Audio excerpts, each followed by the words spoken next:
Hello Gunners, welcome to another video, and in today's video it's absolutely jam-packed as we prepare to face Tottenham probably a bit later today if you're seeing this video.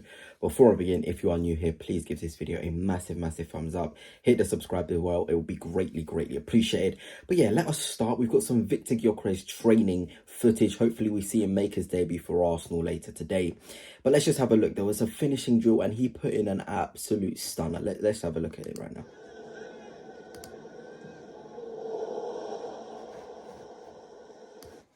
Let me play that again.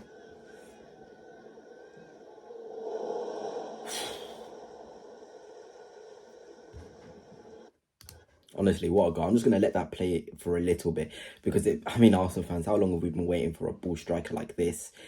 You know, one thing is for certain when you're looking at Gyokeres is somebody who can strike the ball really well, somebody who's comfortable in certain situations. Left-hand side, he genuinely loves to strike the ball. And it's kind of funny because today reports came out talking about how Benjamin Sesko is £75 million. That's what Leipzig wants. And as somebody who absolutely wanted Sesko at the club, that's a lot of money. So getting in someone like Gyokeres for around 50 million, it doesn't look that bad in the context of the situation. Gyokeres, that was a fantastic finish. There was obviously other things in the sort of training. If you watch the full one on YouTube where he was missing a couple of sitters, but it's only training at the end of the day. I think it's just exciting to see that he has the capacity to finish like this. And here is another one here.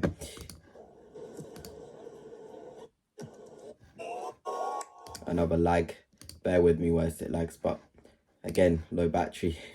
Here we go. Gyokeres header. There's a lot of questions about sort of Gyokeres and his heading capacity and his heading ability, but he certainly has that in the bag. You know, heading is something which can be taught, in my opinion. I genuinely believe timing, how you use and move your head is very important in dictating how well you make contact with the ball. It's as simple as that. Heading is an art and a skill. Yes, some players are better jumpers and are better at sort of reaching certain balls into the box.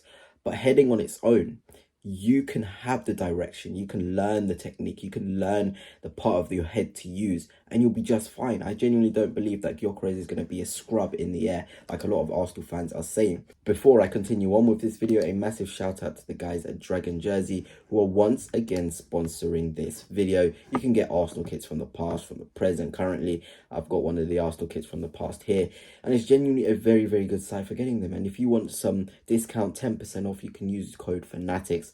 And let's get on with the video. And there's also some nice moments as we look at it here. Victor Gyokeres just moving around, walking around. You know, it genuinely is a very good sign. You know, it just looks so at home, doesn't he? Moving around next to Marley Salmon there, bedding in, you know, really. It's as simple as that. It's all about getting his fitness up. He spent a lot of time not in training. You know, a massive shout out to our fans out in Asia as well here. This training session, I think I've had over 50,000 people. 50,000, there he is, chesting it down. Brilliant play there, and next Dowman, unlucky with the finish. But yeah, over 50,000 people coming to see Victor Gyokeres training, Arsenal training. Shows how big we are. I think Liverpool only had 9,000, not to compare, and Spurs only had 5,000 as well.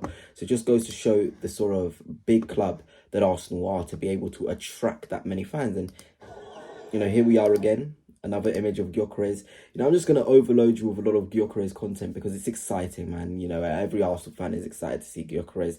Him in training, looking happy, looking sharp. Here is Mikel Arteta coming to speak to him as well. There's just some really nice moments. You know, you can see that Gyokeres is a willing learner, taking in the information, ready to shine, ready to prove people wrong.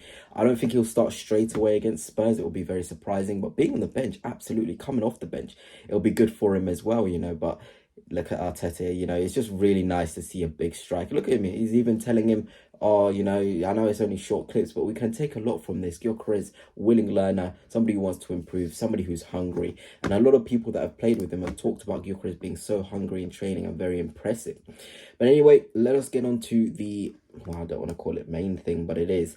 Fabrizio Romano talking about Eberechi Eze, saying after all the signings for Arsenal, it's now going to be important to offload and sell some players. Now it's going to be a time to create some space financially, but the top target is Eberechi Eze. He's considered the perfect player to add. They're in contact with his agents. They spoke to the players several times, the players camped several times. Eze is very tempted by the opportunity. They still didn't speak to Crystal Palace, so let's see how those conversations will go in August. We all know how complicated it is to negotiate with Palace, but Arsenal will try. And we all know the magic number, 68 million. The extra 8 million is because of obviously QPR and how much money that they're meant to get out of the deal. They're meant to get, I think, that 8 million itself. So Crystal Palace aren't going to really want to haggle it down. And Hand of Arsenal, Hand of Ozil, however you want to see him, did put a little post out talking about how sort of it's not something that Crystal Palace want to budge on. You know, genuinely, they don't want to budge on it. They don't want to have Arsenal paid less than 30 million upfront as the first instalment, which is a lot of money. For context, Arsenal paid less for Declan Rice as a first instalment. That goes to show how much money Eberechi Eze firstly as a first instalment is.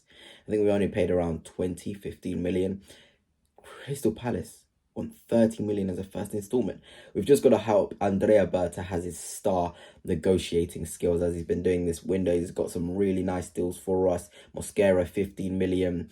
You're looking at Norgard 12 million, Kepa 5 million. There's a lot of really good deals that we've done this summer, and hopefully Berta can continue.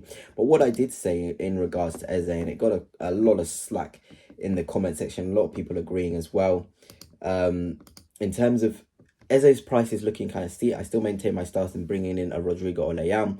Not saying Eze would be bad, but a Rodrigo or Leao profile would be better. That left wing needs dynamism and a maverick type. Buy Leao or Rodrigo, then you go as a bonus. And obviously, I revealed yesterday from the Times, they were talking about Arsenal potentially getting a winger and an attacking midfielder, which is obviously, you know, the dream scenario, but very unlikely. But if it did come to either or, I'd probably rather get a natural left winger, somebody like Rodrigo, someone like a Leao. This is no diss to Eze, but essentially, you know, a lot of Arsenal fans talk about Ødegaard being very, very good. Then why can't we have Ødegaard as our main starting attacking midfielder? Obviously, if you think, oh no, we need depth. Well, we've got Waneri, we've got Dowman coming through, we've got, you know, a lot of options to play there. Kai can play there. So are we really needing to overload the essential areas? Eze for left wing is worse than Rodrigo or Leao for left wing. That's for absolutely certain. Premier League experience, I guess. 27 as well. Rodrigo's 25, Leao's 26.